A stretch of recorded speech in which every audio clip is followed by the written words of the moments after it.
Rules Advisory Committee for the Data Brokers Registry rulemaking. I'll ask Karen. Okay, I'll ask Karen to confirm when recording will begin if it hasn't already. Looks like we've been online. It has started. Yes, we are now recording. Okay, thanks. And welcome again. And for the record, let's go ahead and have brief introductions. We'll do brief introductions for now.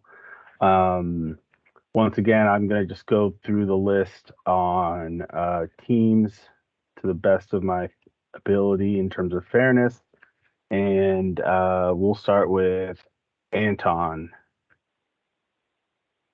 Hi, everyone. My name is Anton Van Sevender. I'm the Counsel for Privacy and Data Policy with the Software and Information Industry Association. Great to be on with you all. Thank you. Kate Dennison. Hi there. Kate Sorry, wrong Kate. Sorry. Kate Dennison. I'm the Deputy Legislative Director for the Attorney General. Derek Sangston. Hi, everybody. Derek Sangston with Oregon Business and Industry. I'm a policy director for that organization. Thanks. Thanks. Elise Brown. Hey, everybody. Good afternoon. Elise Brown, lobbyist for TechNet. Thank you. And I would like to just ask, Elise, you're an interested party, or are you representing on behalf of TechNet today in place of Ashley? Ashley's absent, so if I'm able to be of course. Interested party, then yes. Thank you. Of course. Yep. And I guess for everyone, I guess no, this is fine. Yeah. Evan Wooten. Thank you, Elise. Hi, good morning. Evan Wooten with the law firm Mayer Brown. My colleague Phil Recht and I represent a coalition of people search companies. Great. Felicity Slater. Thanks, Evan. Sure, I'm Felicity Slater. I'm a policy fellow for Future of Privacy Forum, where I lead our data broker work. Thanks so much. Thank you, Felicity. Steve Flannery. Good afternoon, everyone. Steve Flannery. I'm a government relations analyst at Verisk. Thank you, Steve. Haven Garber.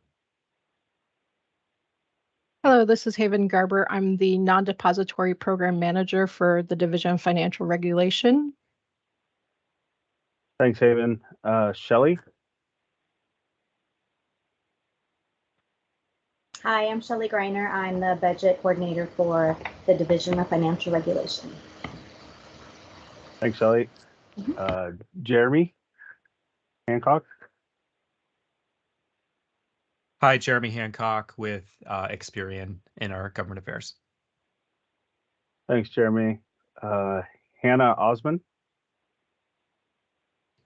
Hi, everyone. My name is Hannah Osman. I am with the Oregon Consumer Justice. Our policy director, Chris Coughlin, is absent today, so I'll be speaking on her behalf if it's needed. That's great. Thank you. And we actually did receive a comment from your organization and Chris, so you'll get a chance to elaborate on those comments. Thank you, Hannah. Howard Feinberg. Howard Feinberg with the Insights Association, representing the market research industry. Great, thanks, Howard. Jennifer Olson. Jennifer Olson, Government Relations Strategies. Thank you. Kate Kay. Hi, Kate Kay. I am with World Privacy Forum, Deputy Director. Our Executive Director, Pam Dixon, isn't available today, so I'll fill in for her.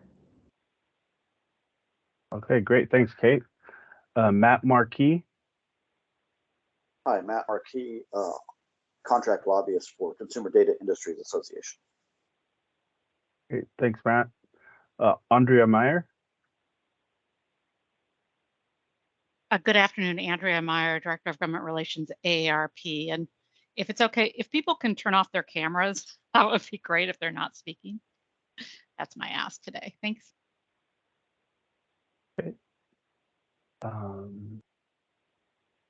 Thanks, Andrea. Jesse O'Brien.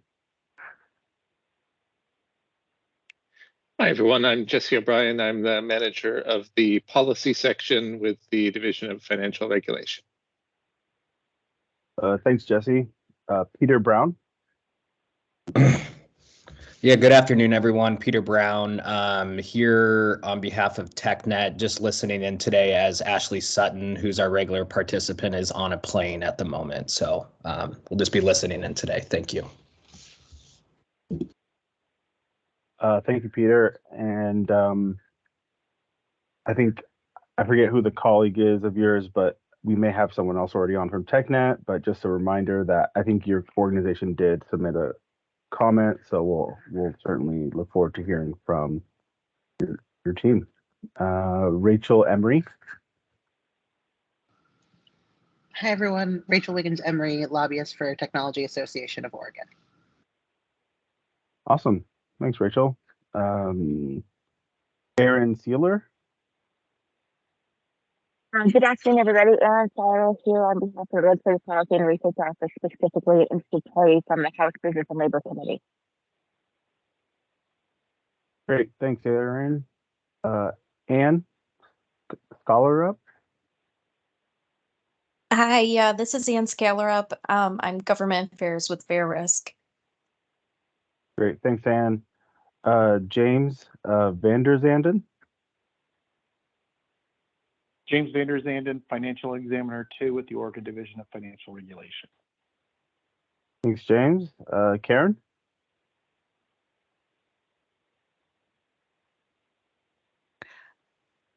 Hi, Karen Winkle, and I'm the rules coordinator for the division. Thanks, Karen. Grace Zandy. Hi, everyone. My name is Grace Zandy. I'm a policy analyst with Venable. Thanks, Grace. There are two attendees with phone numbers, starting with 202-716. Could you introduce yourself? Hi, everyone. This is London Biggs with RELEX, Government Affairs Director.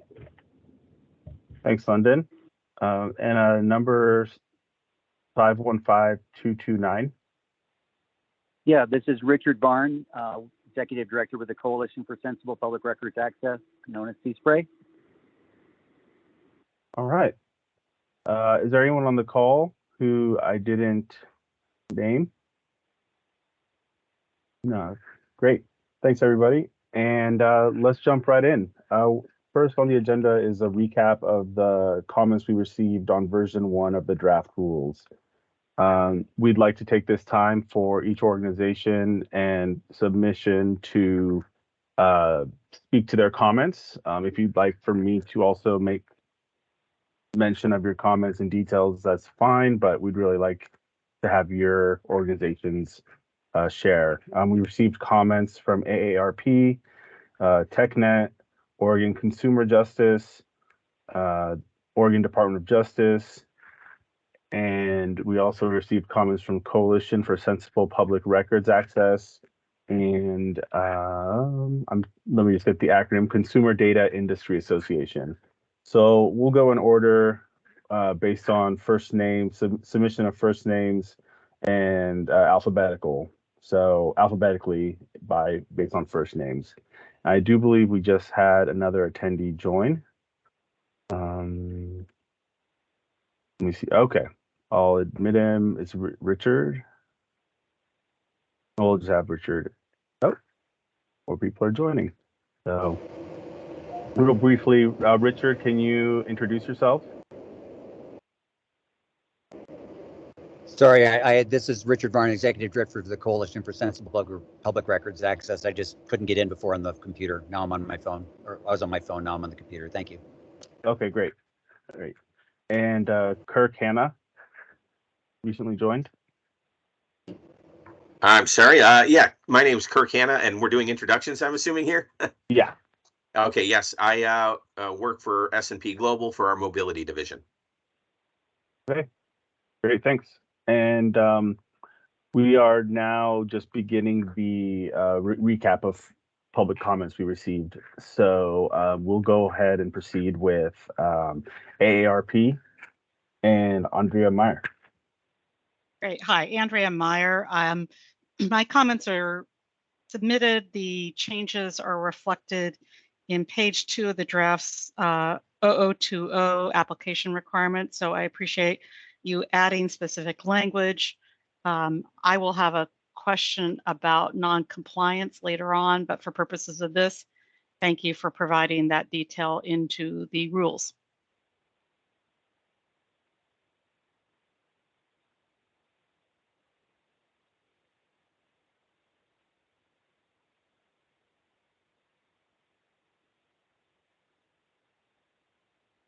We can't hear you. I think you're on mute. Sorry. Yeah, I was on mute. That's okay. So yeah, thanks, Andrea. And I was just saying that, yeah, I'll also have these comments up on the screen, and mostly everyone should have received them in their email, and they're also available on the Data Brokers rulemaking website, available on the DCBS website. But thank you, Andrea. Thank you for your comment. Thank you.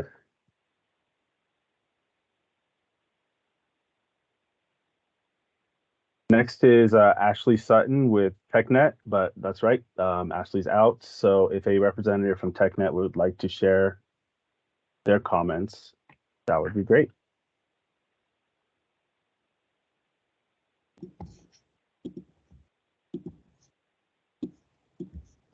And I think if there's no additional comment, that's understandable, but we'd at least like to hear a explanation, a base, just a summary of your original comments. I think there were 2 TechNet members on, and I understand you guys are filling in. So if there are no comments at this time, please just let me know.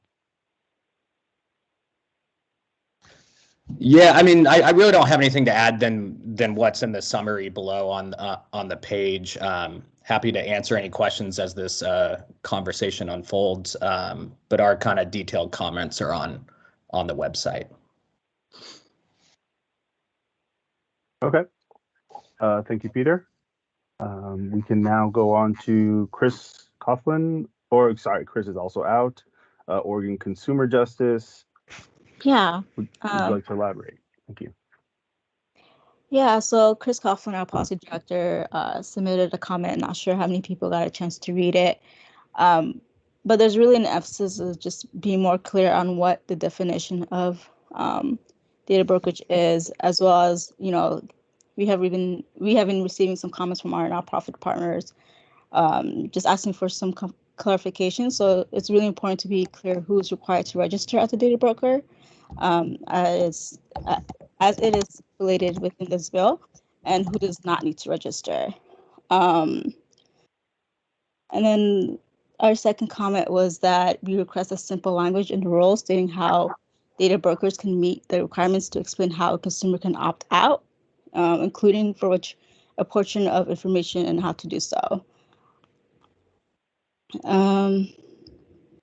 We'd also like to see more clarity in the rule about the information that the data broker needs to provide in order for a consumer to be able to authorize an agent to opt out on the behalf of the consumer, similar to our goal that we had just mentioned previously in our second bulletin point.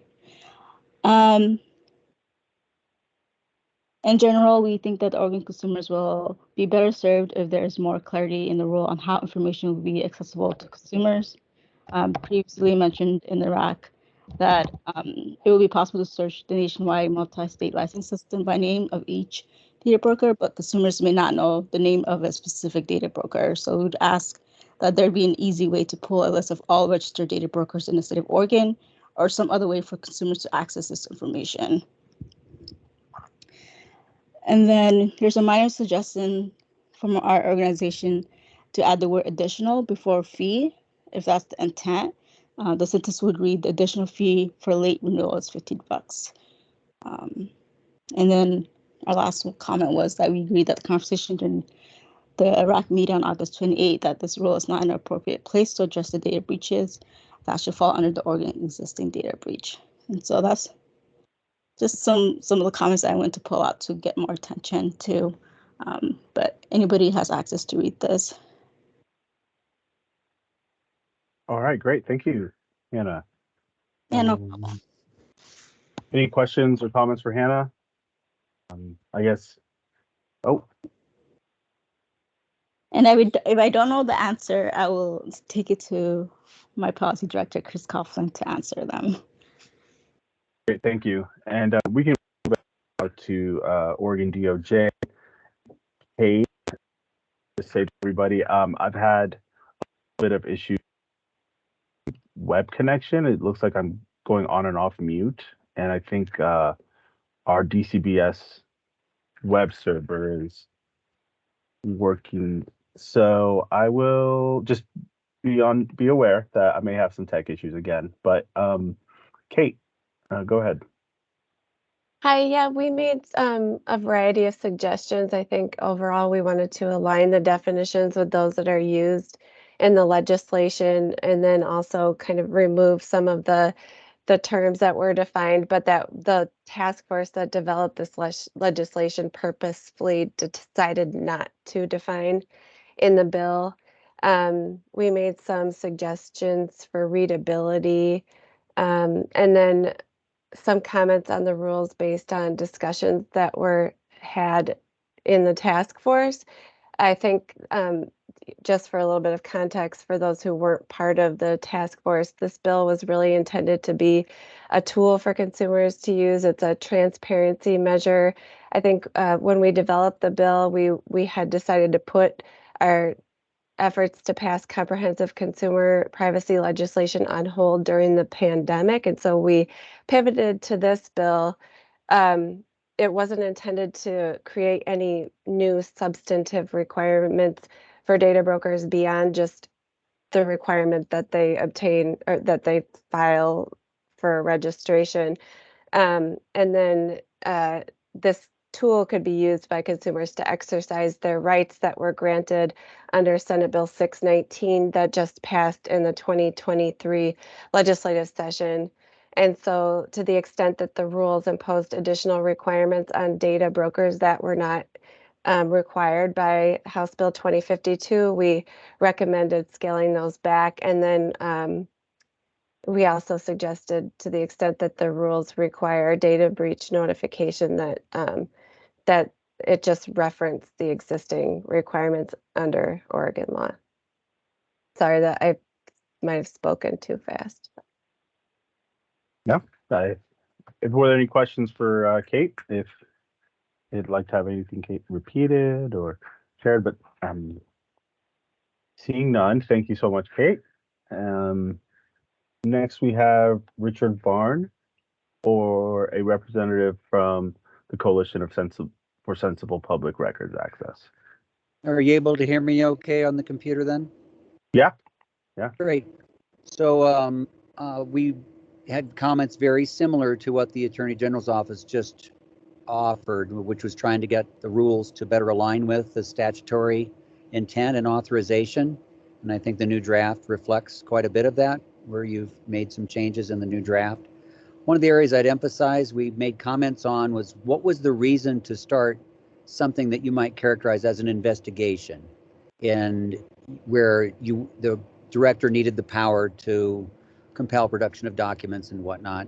We felt that made sense, as I think the AG mentioned, that it made sense if someone didn't register and you thought they should have, you need the power to investigate that to find out if someone in fact is operating in Oregon without authority to do so because they haven't registered. We're still unclear as when or why one might want to investigate a registered data broker. The only thing that we can identify from the statute, which we might have mentioned here, but I think it still needs to be clarified by the rules, is that if there's reason to think, reasonable cause, just probable cause to think that someone misrepresented themselves in what they filed, that there's something in error or misleading about what they've actually filed, then maybe an investigation would be appropriate. But otherwise, the registration is pretty straightforward, as was mentioned. It's just a notice that they're doing business as a data broker in some activities that allow people to exercise some rights that they have available to them. So that, I think otherwise our comments are pretty detailed. You can go ahead and read them and feel free to ask any questions. Thank you. Great, thank you. Last, we have Sarah and the Consumer Data Industry Association. And once again, if there's a representative in the event that Sarah's out, please feel free, if anyone's here from Consumer Data Industry Association.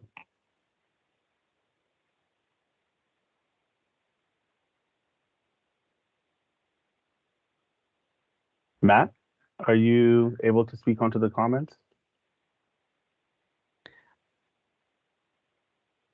It's on Matt Marquis. Yeah, he's having some issues.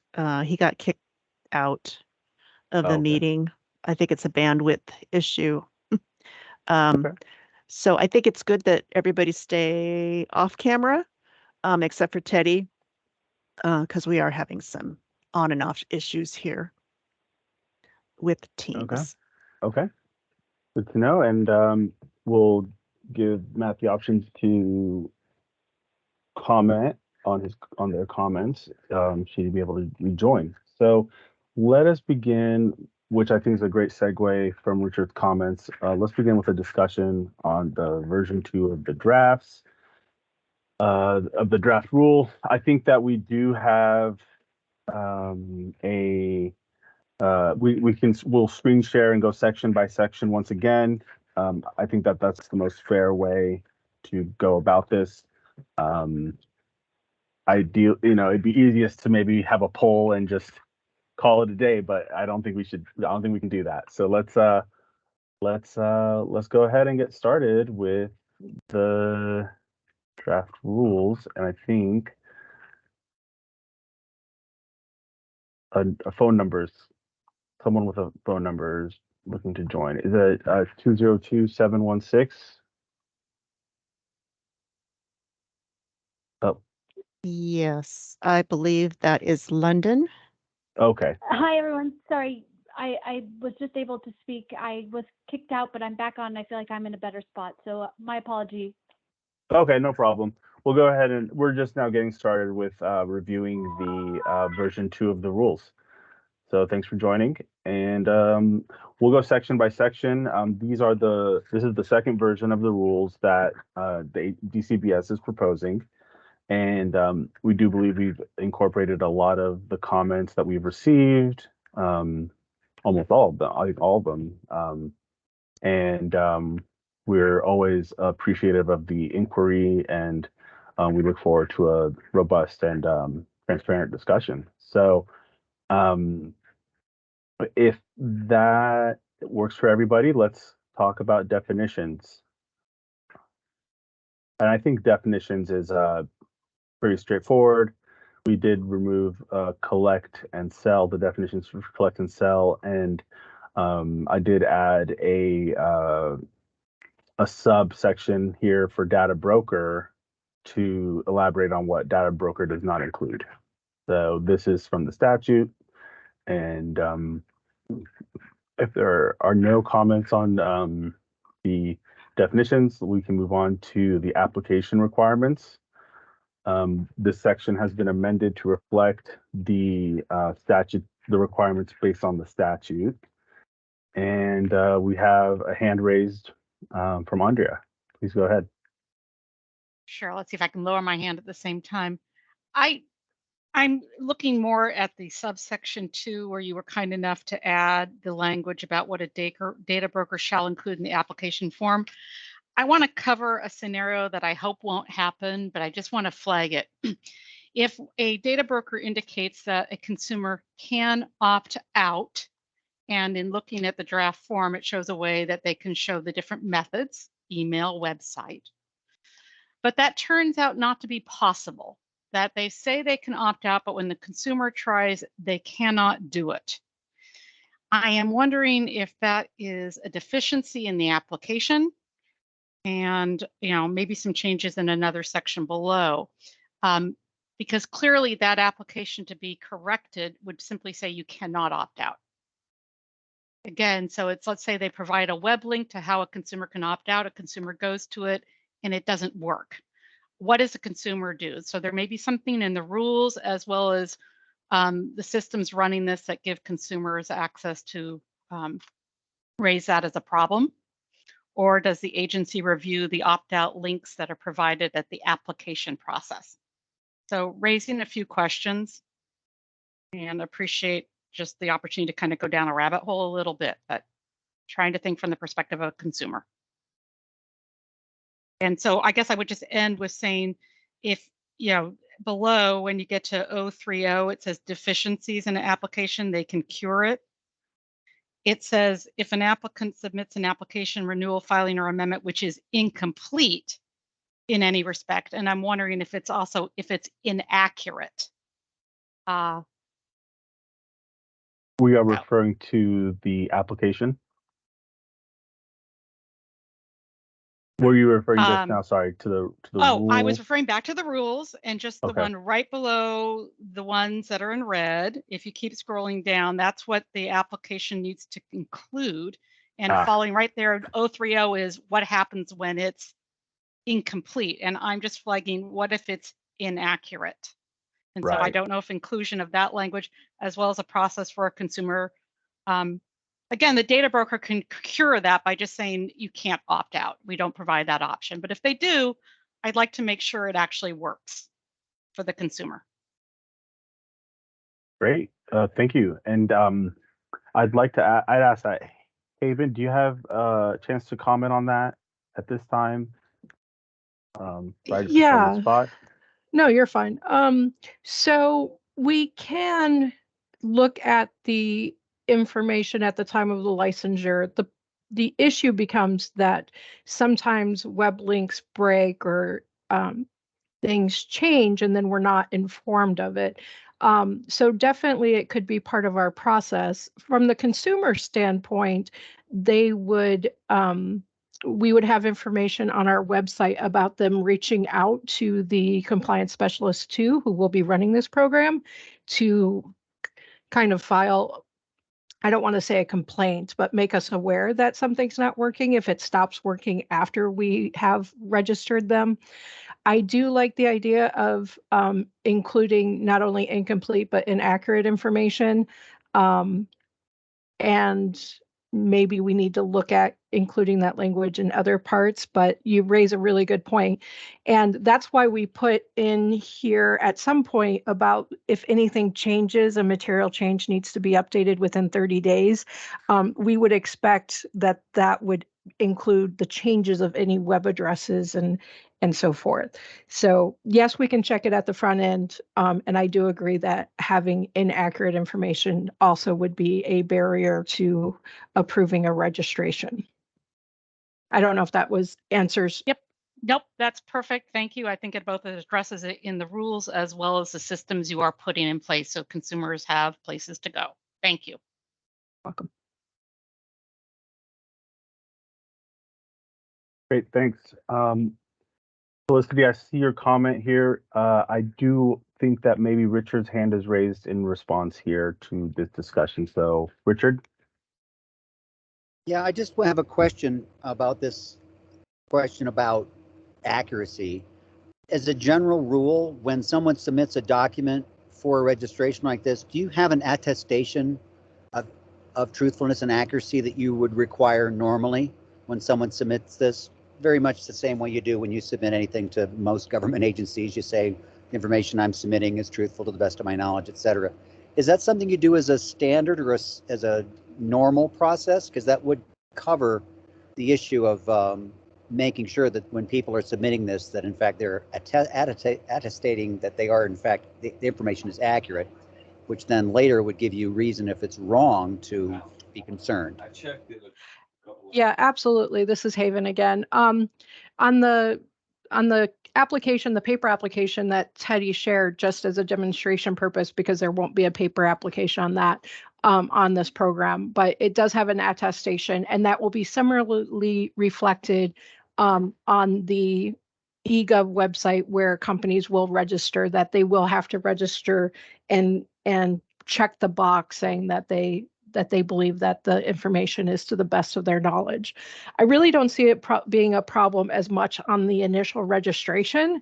It's just when, you know, if one letter of the URL that they give us changes for whatever reason, is when I think we'll have the biggest problem, is not the intentional failure to disclose, but the incidental something changes on the tech side and doesn't get updated in the real life situation of our website. So I see that as being more likely the problem that we're going to run into rather than intentional misleading on the application part of it. But that is part of the application process.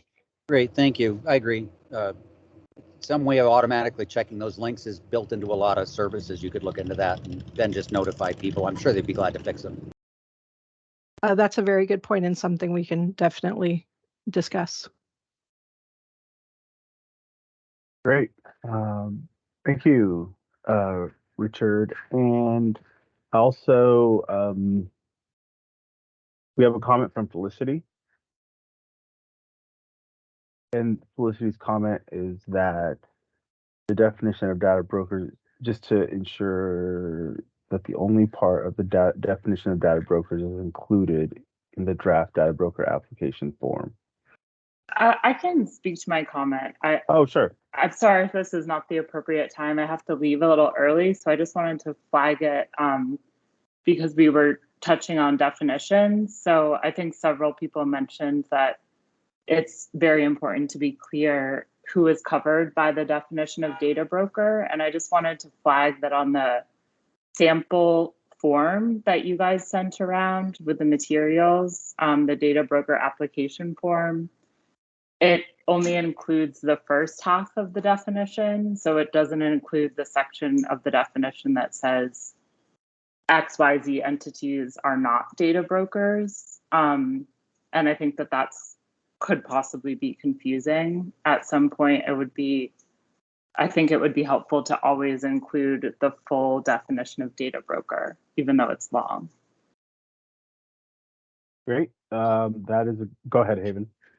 Well, I was going to say one, you know, this paper form is not going to be available, and we can take that into consideration. We typically do not, in our application process, list all the exceptions because it just takes up more paper, and we assume that people who are applying because they know they're data brokers. And then, of course, we always provide links to the actual bill or statute within the electronic version of the application. Got it. That makes sense. Yes, I will. I'm sure you guys know best how to do this. I guess I just wanted to flag this in particular because the definition as is a business entity that collects and sells or licenses personal data just encompasses a really broad range of entities. And I've been talking to people who are sort of concerned about being wrapped up in this definition and kind of flagging for them the follow-up exceptions. So it just stuck out to me as something that people are getting a little bit tripped up on. Understood. Thank you. Great feedback. Great. Yeah, thank you. And so with that, I think we'll continue back with reviewing the draft rules, and we'll certainly incorporate your comments for the next section. Felicity, thank you. A hand has been raised. Kate K. Hi, just before you move on from the application requirements section, first I want to thank the Division of Financial Regulation and DCBS and others for your work on these regulations, and we really appreciate your attention to detail on the red lines. In regards to the application requirements, specifically Section D, overall, I mean, all the changes to that section we think are positive and we fully support them. I just want to emphasize Section D. It's really imperative to retain the changes that were made there. especially for victims of domestic violence, as well as other stalking victims, such as law enforcement officials and public officials. Third-party opt-out companies or those proxy agents really alleviate the burden of having to make multiple opt-out requests. So, you know, it's really challenging to opt out of all data broker activity. And so that Section D language is very helpful to people who need it the most. So we urge that you retain that language. Hey, Kate, is that Section D on the rule text? This is let's see, now I'm looking, hold on a second. Application requirements 2D. Great. Yeah, states whether a resident individual may authorize another person to exercise the choice. Great. Yeah, thank you for that. Mm-hmm. I see. Oh, okay. Thanks. We can now, any other comments for the registration application requirements section? Seeing none, we can move on to the deficiencies in data broker registry application renewal. And I think we've already received a comment on that, but if there are any other comments on that section, please feel free to comment.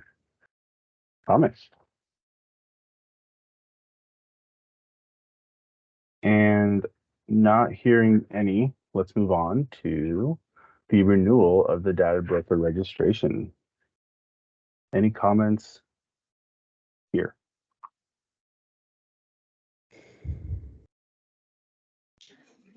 Teddy, sorry, this is Haven. And I just wanted to make it clear, we can have internal conversations about this, but we need to have a renewal deadline that if they don't hit a certain date, which is usually February 28th in our systems, that renewal is not an option. They would just have to re-register, which isn't a huge task, but there is no date in here about when a renewal, you can late renew, but we don't have a deadline of when the late renewal ends. So to be consistent with our other programs, I would just ask that we put a date of no renewals after February 28th would be possible. All right, great, thanks. And I'll make note of that. February 28th is the deadline to renew. Is there a auto renew feature? And I should know this, but we can talk offline as well. No, there is not. And to be more specific, it should be the last day of February, since we do have leap year and we do allow for that extra day. So last day of February would be the last day to late file. Okay. Great, thanks. Now seeing no other comments for renewal, we will move on to fees payable to the director. And this is the section on fees. No comments here. We can move on to rules for use of an assumed business name.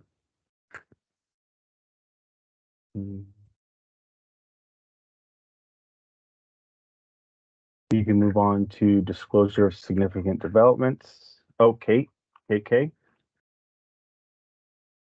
Hi, sorry about that. Yeah, I just wanted to give some time in case anybody else wanted to say anything about that section. The assumed business names. In our experience at WPF, when business is conducted under an assumed business name or like a name other than a legal business name, it can really cause confusion for consumers and make it difficult to ensure that they've established their opt-out choices with all the data broker entities that they wish to. So business names are really important to clarify quickly so people with safety conditions know where to opt out in a timely way.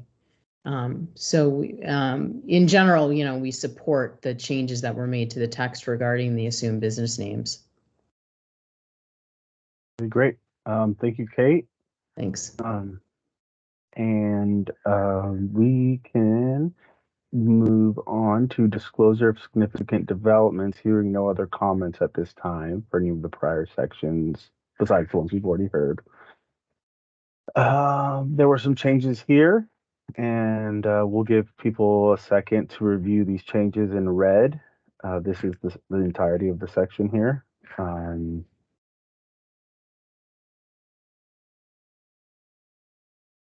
if you do have any comments, please feel free to speak up or raise your hand. Either way is fine.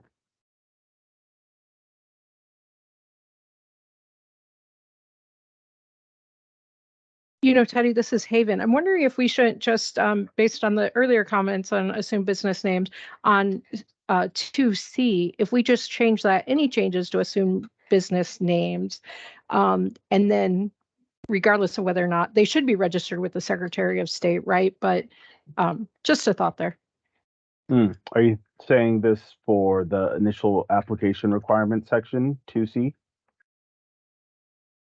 Saying it for what you're showing on the screen right there, which is the significant, developments. Okay. Because there could be an argument that an assumed business name and they didn't do anything with it for the Secretary of State. Do they have to tell us? Where we want them to tell us any changes with their assumed business names, right? So even if they're not, whatever reason, aren't doing. Okay. Whether it's Does that make whether sense? they're registered with the Secretary of, or should we? Yeah. Any change to assumed business name. I think maybe we can we can end it there, or we can have a 2D that just says the same thing. Any change, but leaves it. What are your thoughts there, Haven? Or how would you like it to look?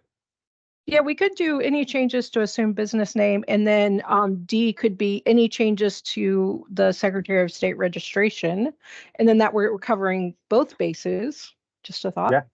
Yeah. See how other people feel about that. And to everyone, I am jotting down all the notes we're exchanging today by hand. So thanks for your patience, Kate. Kay? Yeah, I Go mean, ahead. I think in terms of the effect of that, just relying on what's registered with the Secretary of State, the only thing that we want to make sure happens is that, like things like trade names or brand names that might change in daily business practice. These things can change often. And so we want to make sure that like the consumer who wants to opt out of something recognizes or knows that there's a change in the assumed business name, that it's actually reflected somewhere, that they can put two and two together and actually activate what their choices are here, if that makes sense. Well, certainly, yes. Thanks. And we'll leave it up here for a couple more seconds.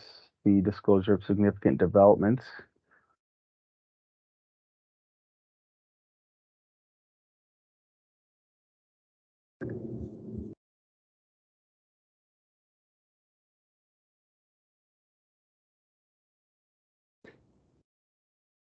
Great.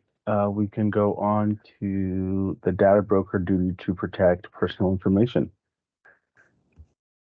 We did receive comments on this as reflected in the comments posted online and shared today. Are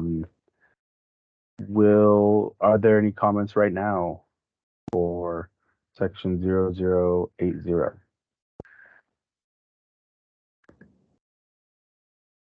Kate? Sorry, me again. Yeah, we really, at World Privacy Forum, we fully support the inclusion of the Oregon Consumer Information Privacy Act in this provision. And we really urge that the full inclusion of the OCIPA happen so that it's included as a whole.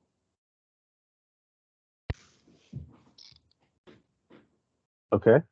We'll make note here, and We are also inviting comments for, if you'd like to submit formal comments, again, anyone is welcome to do so. Thank you for that comment.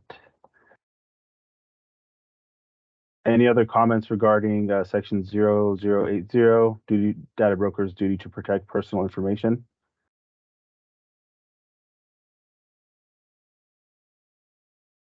Okay. Hearing none, we will move on to investigation by director in 0090. Here's the language on the investigations by the director.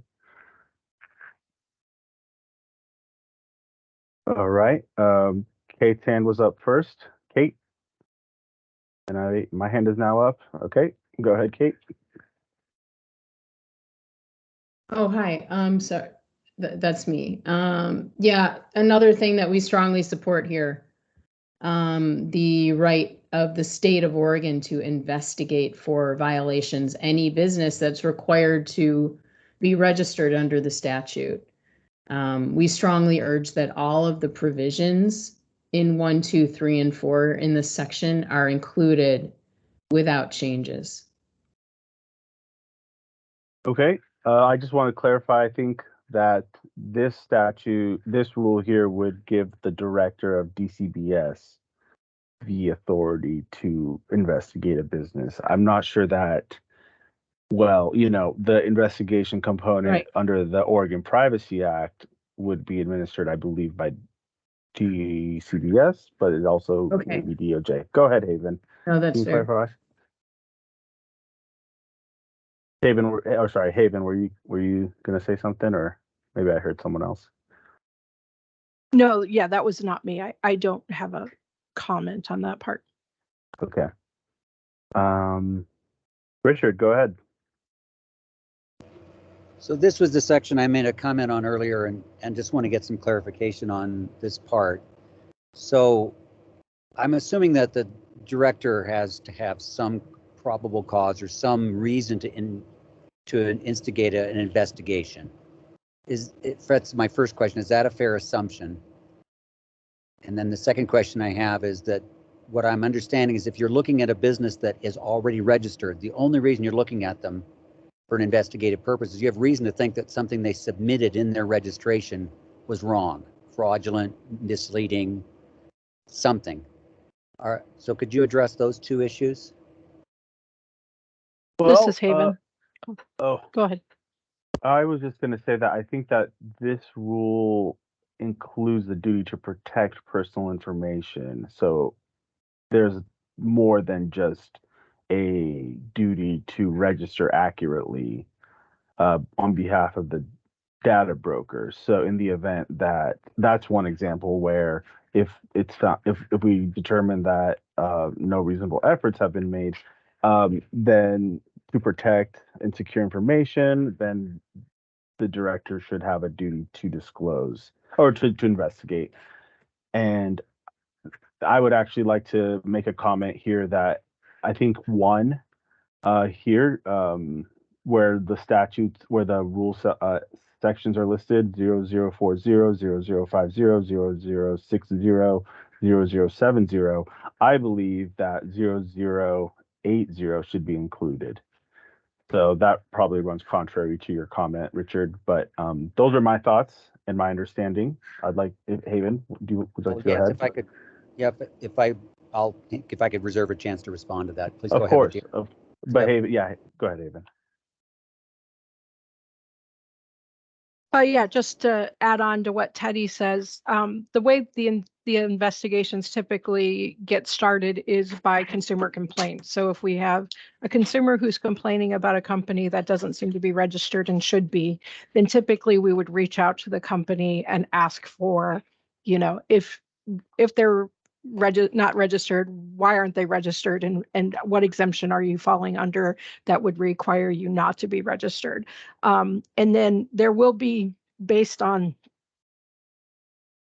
the description of the position that came with this on the compliance specialist too. There is a little bit of expectation that they would also be verifying information, like things that are out in the web, that if we see to come across a website that is collecting information that isn't registered with us, that we just ask questions about their exemption from the registration if they believe that they are exempt. So I don't know if that answers your question, but Richard, you wanted to respond? It answers half of it. My concern is about the people that are in fact registered. I'm glad to hear you have a process for investigating those who are not and should be. For those that are already registered, I would say there's already enforcement mechanisms in place, and there are requirements under the existing data breach law. Adding another investigative layer to it, we would think is unnecessary, and so we would not support section 0080 being included in here. But for those that are registered, for the sections that are here, I'm just assuming you're only looking for someone who would be in fact thought to have submitted fraudulent or false information as part of their registration. Otherwise, I can't see anything that the statute authorizes you to in fact investigate. And where my concern is, we don't want just some random rotation of investigations happening with registered data brokers when there's no reason to think they've done anything wrong. That's one of the concerns, but it's also, what are you investigating if not a false filing? Is there anything else besides that's currently in the rules besides the data breach discussion that you would be looking at?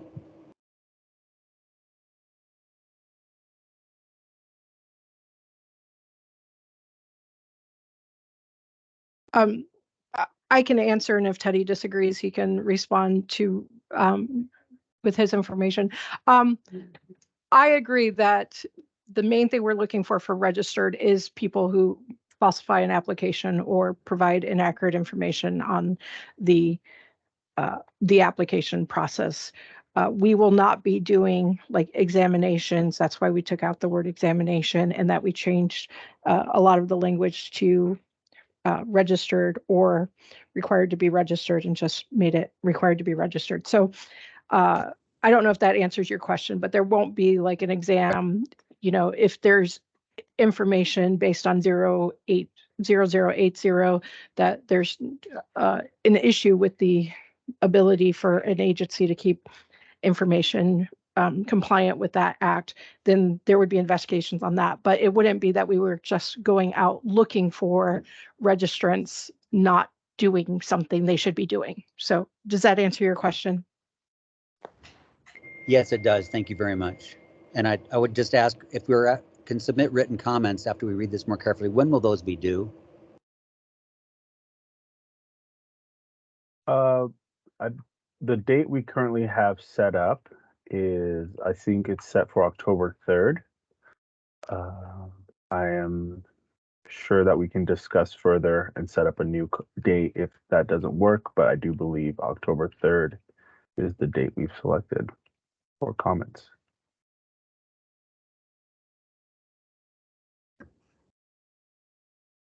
And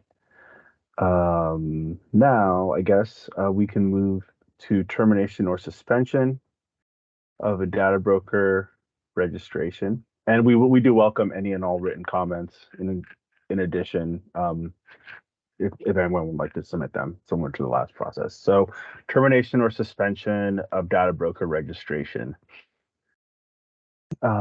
Here is the section, 1. Are there any comments there? Okay. Just one ahead, quick technical comment, which is that we should probably replace the term "the statute" with actual reference to the specific statute that we're talking about. Okay.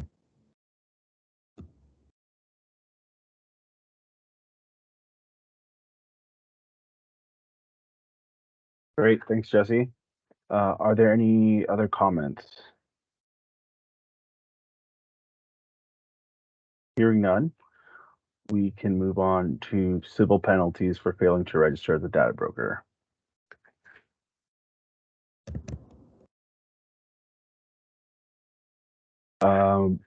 Hearing none, that Concludes the review of the draft version 2 of the draft rules, and we welcome any comments that you'd like to submit in writing. And if anything pops up throughout this, the remainder of this RAC, which I believe we have 30 minutes, please feel free to raise your hand. And thank you everyone for that participation there. We will now move on to a brief, just a demonstration on the registration process and the overview of the electronic application form by Haven. And the form I've been sharing today is for reference for our discussions. The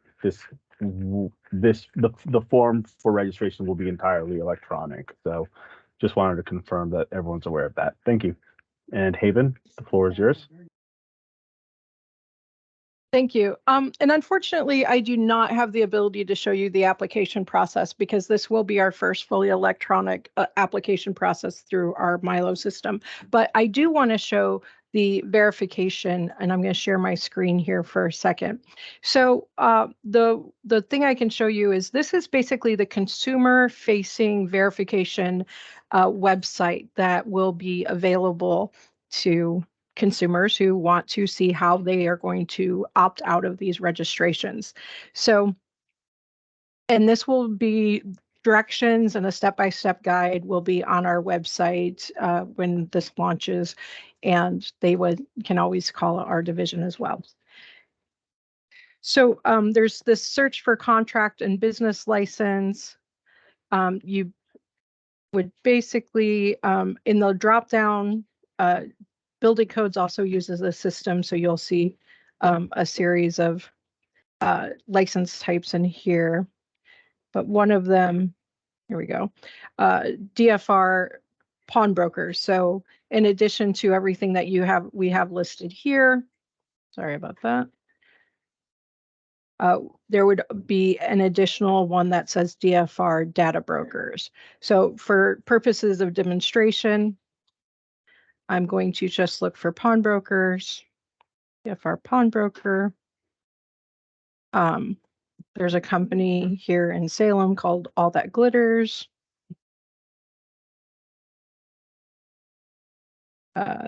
This part is a little in here.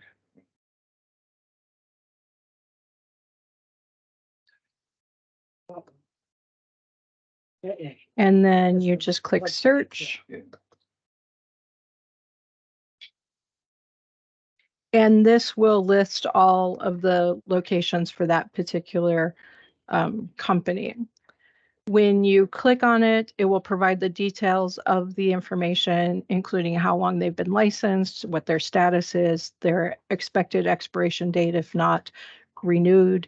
And in addition, there will be a window down here where it says close window that will be further down on the page, and that will provide the narrative in which the data broker registers with that says exactly how someone can opt out. And then we'll also have 4 fields that will also be generated by the application that will give the web address, phone number, I think email address, and I thought there was one-way fax number, that if those are available for a consumer to use to opt out, that information will be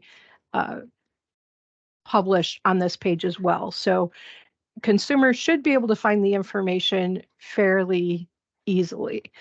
Are there any questions about this particular site or how consumers would access it?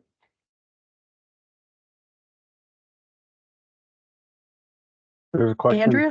a hand raised from Andrea. Go ahead. Sorry. Yeah, and I apologize. You may have said this. So again, will I need to know the name of the data broker, or can I just look up all the data brokers that are registered and do it that way? I think you'll need a minimum amount of information. Where will I be able to get that? Will there be a source of registered data brokers? It's not names people are going to know. So I don't know how I would even begin to know as a consumer.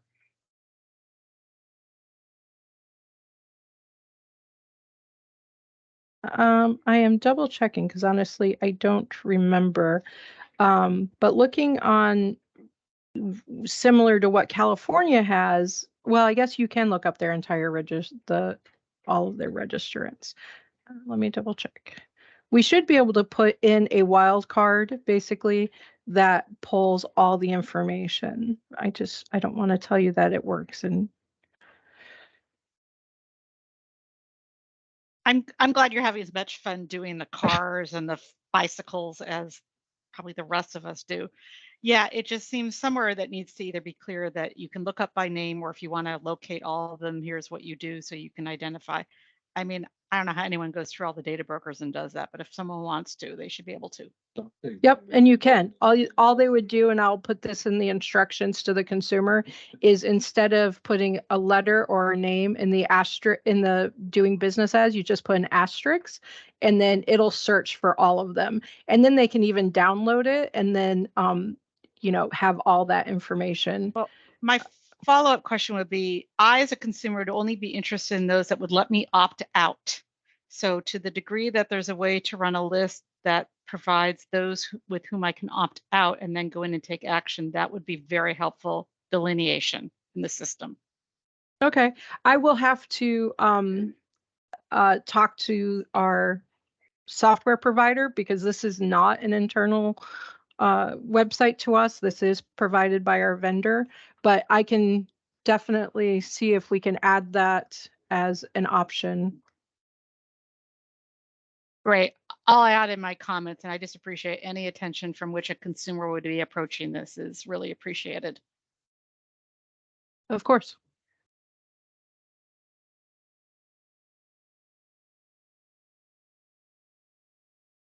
Awesome, thanks. Oh, go ahead, Kate.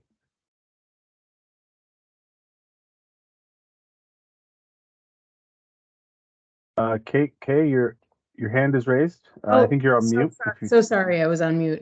Yeah, I just wanted to second Andrea's comments there, because obviously the goal here is usability by consumers so they can take advantage of opportunities to, make choices about how their data is used. And so being able to not only see this full list of all the entities that affect them through this search, but also being able to filter that some way so it's just the entities that they can opt out from is immensely helpful.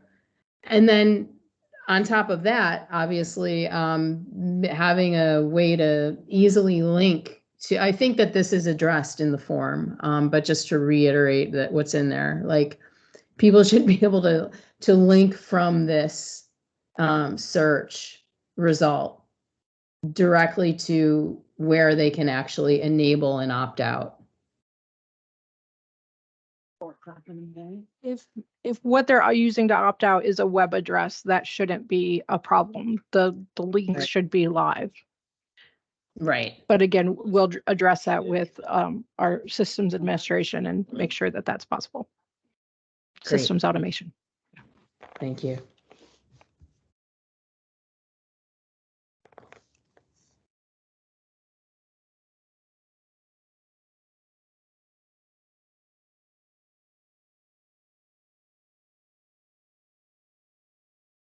I think you're on mute.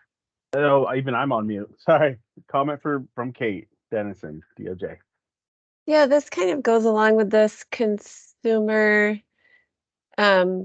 protection oriented comments that have been made, but it's a little bit ancillary to the form itself. But to the extent that a consumer is concerned about we had the discussion about whether if a consumer is concerned about not receiving some kind of verification from the data broker that their opt-out request has been received, or something along those lines, actually executing their right to opt out, then it might be helpful for DCBS somewhere on on your website to kind of say, if you have a complaint about exercising your right to opt out, please contact DOJ, and then you can reference our consumer complaint process. And then there would be, as I understand, a separate process for complaining about, the fact that a data broker has not registered, if that makes sense. That was not very articulate, but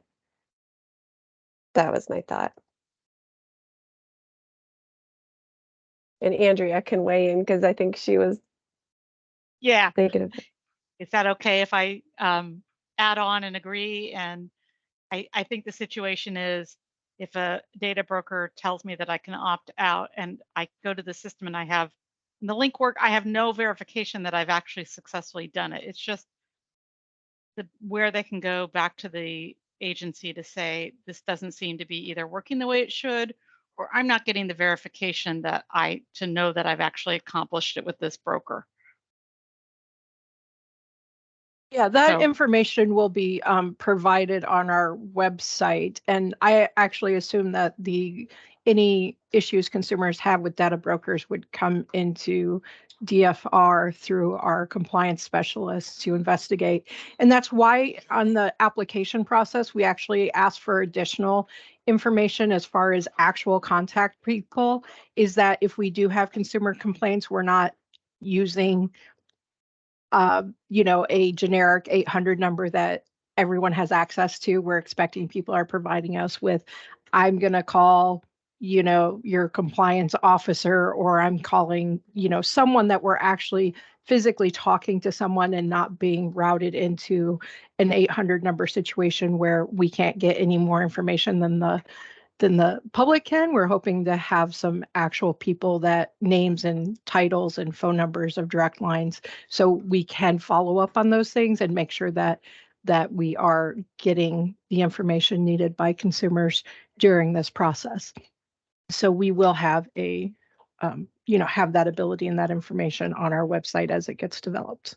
Yeah, I appreciate that. I don't know if this runs into violating the law if a data broker that purports to allow a consumer to opt out doesn't confirm or doesn't allow them to do that. I think that might be, again, a non-compliance issue versus a faulty link. I think there's two different dynamics. One is sort of the unintentional, and one is the slightly more intentional barriers put up to consumers. So I'll try to cover those in my comments, and I know there's only so much we can do, both by the statute and the rules.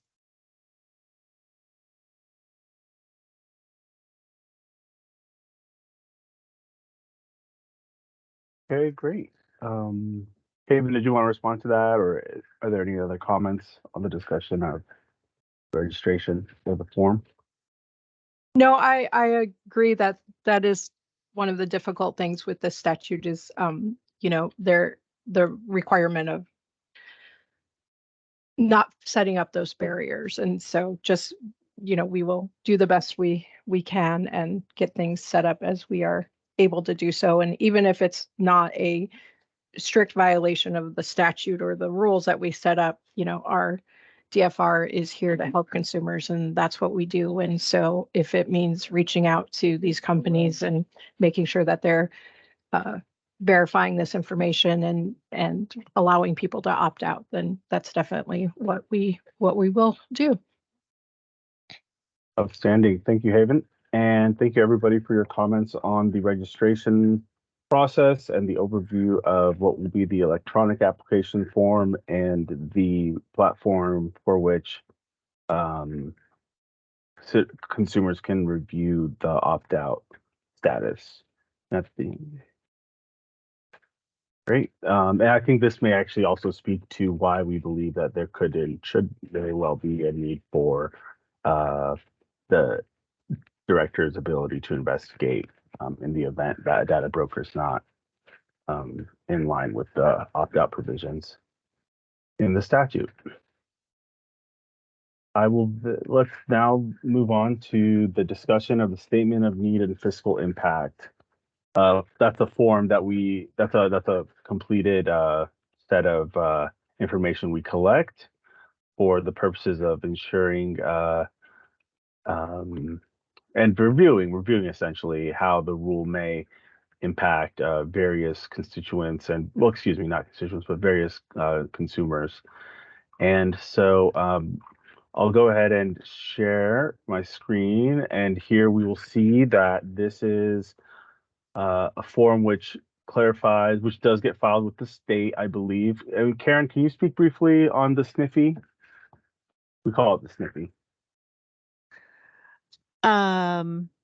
Sure. This is oh, that's right. The components of the SNFI is what I need to file a notice of proposed rulemaking. And so there's very specific requirements or items that we need to ask by statute. And I guess that's about all I would say to it. Yeah. Sure, thanks. And we'll briefly go through the questions. London has a question. Maybe it's a request that we turn off our videos. London, please go ahead. Your hand is raised.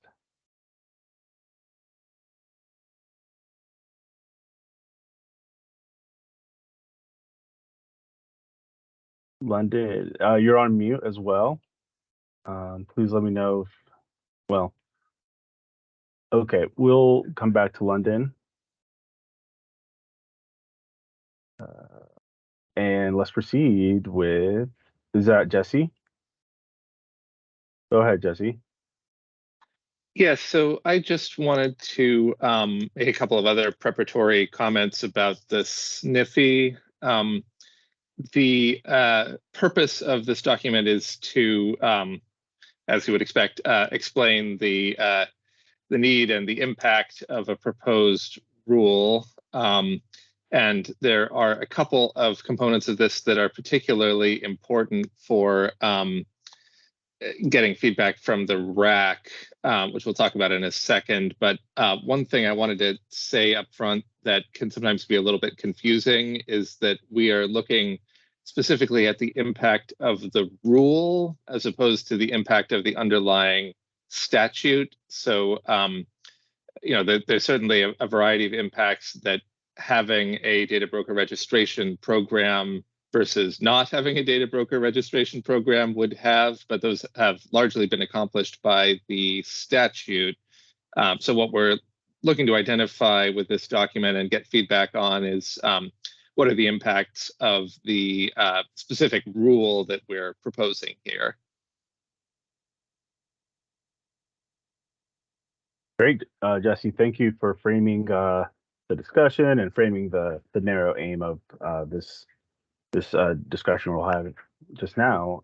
We will accept comments, I believe, right now, and also if there are any follow-up comments after this RAC, please feel free to share in your comments. I would like to begin. So here's the form. We have the need for rulemaking, a brief summary of the rule and the documents relied upon, and we'd like to propose to the group the questions, a statement identifying how to adopt the adoption of rules will affect equity in the state. Essentially, who's going to be impacted and how might it impact one group of people differently than others. And please feel free, it's an open floor.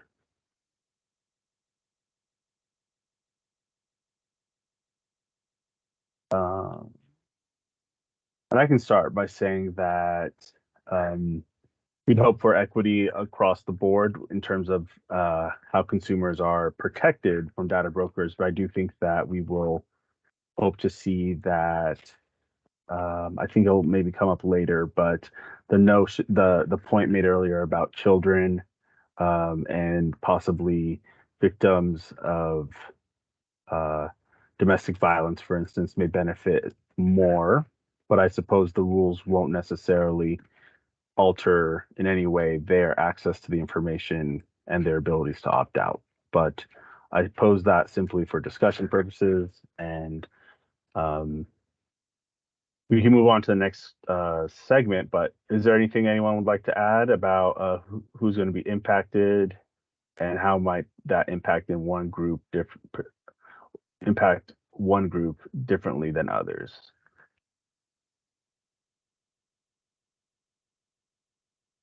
Andrea Meyer? I'll chime in here. I haven't given much thought to this issue, but I would certainly say folks who, especially older folks who still don't have as much accessibility to computers or computer savvy, since all of the systems are online to engage in as a consumer, may have more barriers to accessing it than other folks do. Same with folks who have lesser resources with computer systems or if there's a digital divide elsewhere in Frontier, Oregon. So I don't know. I have not worked on one of these kinds of statements before, and I don't know if that fits into it, but that's what I'm identifying in terms of accessing the process differently for some folks could happen. No, right. Yep. I think that your comment does fall directly in line. Thank you so much for advising on that.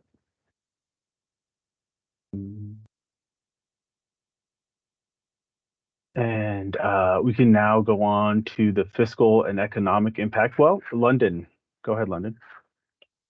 Oh, we have more hands actually. Sorry, go ahead. Can you hear me now that I'm off mute? Yes.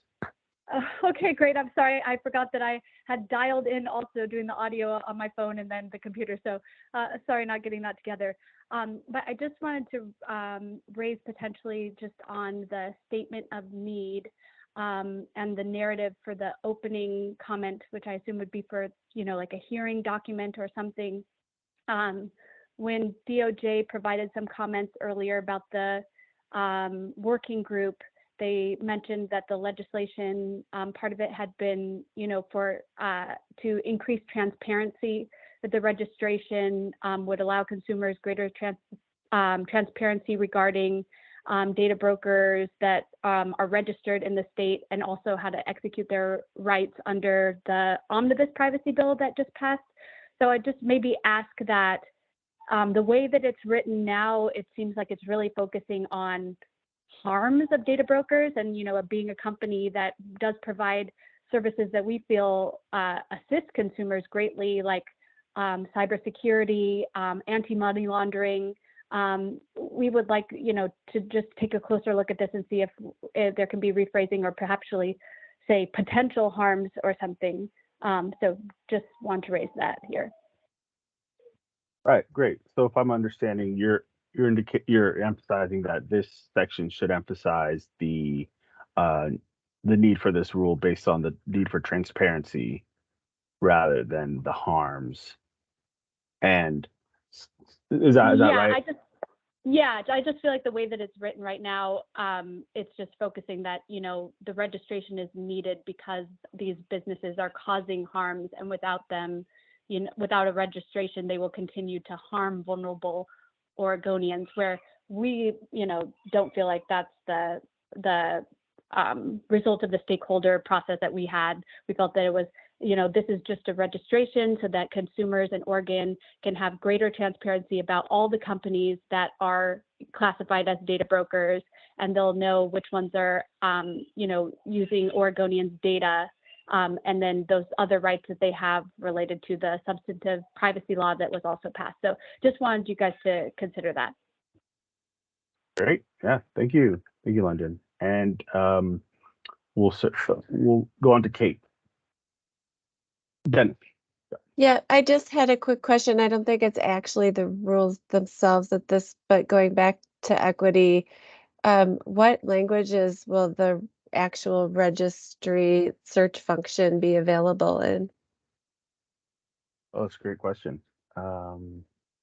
Maybe Haven, can you comment on that? I certainly don't know, but if Haven's available.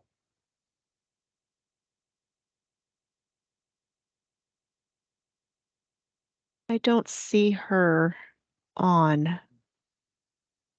Language for. That's a great question. I think we'll gladly bring this up internally. We certainly will not lose sight of that. So For the purposes of time, we'll move on. But thank you, Kate. London, your hand is still up. I'm going to move on to fiscal and economic impact. Great, thanks.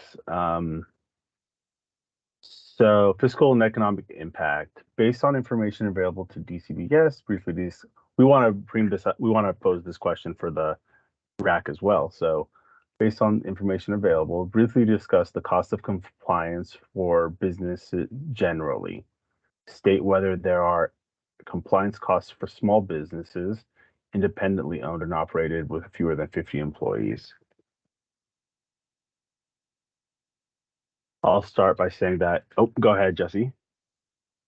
Yeah, I was just going to say, of course, an obvious thing to note here is that there's a compliance cost of paying the fees outlined in the rule, which would apply to businesses subject to the registration. But something we could, I think, really use some feedback on is how much of an impact this will have on small businesses specifically. I don't think we have a lot of information about the size of data broker businesses themselves or any kind of ancillary effects on other types of small businesses that might be worth looking into. So it would be great to get some feedback on that.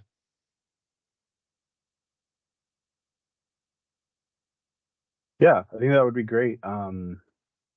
If there are any trade representatives here, industry representatives who may have knowledge of certain data broker companies who have fit the definition of small business, please feel free to include your comments now, but also in writing if you can, if you do have information available.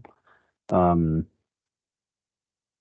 and hearing no comments for this section, let us go to the cost of compliance for small businesses, which I think this opens it up now to state agencies, units of local government, members of the public, including specific interest groups likely to be economically affected by the rulemaking.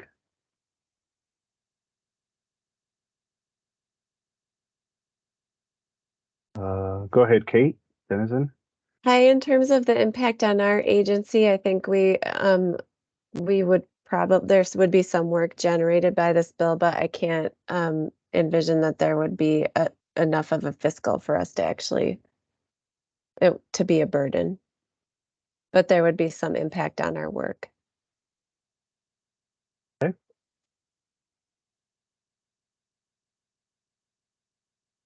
Thanks, Kate. We'll open this up also for comments written. And if there are estimates available, please provide the number and type of small businesses subject to the rule. Or we've estimated that around 550 data brokers were registered in California. And if there's any information out there amongst the RAC members, please let us know if you do have an idea of the 550, how many would be small businesses.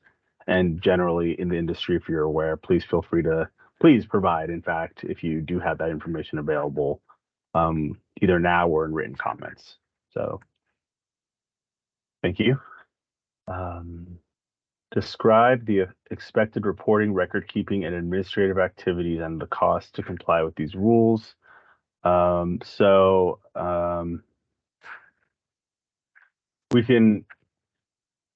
are reaching 2 o'clock, so I don't want to take too much of everyone's time. Thank you, Evan, for your comment, and thank you for your participation today. I will end it now rather than rushing through this, but we do really appreciate everyone's attendance, everyone's comments, communication, and participation today. We will circulate another draft of the rules, and eventually, we do look forward to your comments. Karen, do you have something? So we penciled in a third RAC meeting on October 3rd. Is that enough time to turn around from RAC comments due? Probably not for me. Yeah. So So I'll look at a different, another date. So do you want your RAC comments due on October 3rd then? well, I like the Monday deadline. Okay. Give everyone some pressure to, No problem. 2 weeks is fine. Okay. If there are any oppositions to October 2nd, please let us know. But we will try to have a third RAC probably the following week, if All right. available, the week of October 9. I think that gives Okay. me time. And thank you, everyone. Thanks, Karen. Okay. Everyone have a good day and enjoy the rest of the week. Take care. Thank you.